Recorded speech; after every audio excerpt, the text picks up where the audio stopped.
Ubacili su ga mnogi klubovi, uključujući Crvenu zvezdu i Partizan.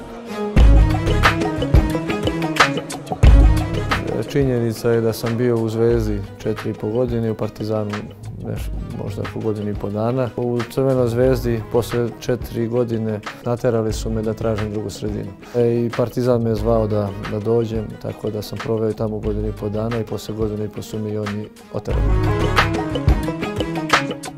A zatim je dosegnuo svjetski vrh. Me pita, jel bi ti išao u Chelsea? I ja sam sad bio u šoku. Molim? Rani oproštaj od dresa Srbije bio mu je bolan, ali je pojasnio i zašto je do toga došlo. Kod nas ako nekom kažeš svoje mišljenje, pomisli ljudi da si odmah protiv njih, a ja sam u stvari bio samo za fudbal. Mi kažemo, zašto smo mi najbolji? Od koga smo mi to bolji? Kad su me pitali me da poredim Hrvatsku i Srbiju, jer još ranije. I u tom momentu ja kažem ljudi, ne možemo da se poredimo. Neuspjeh prvaka s Marijom Stanićem. Gost Nemanja Matić.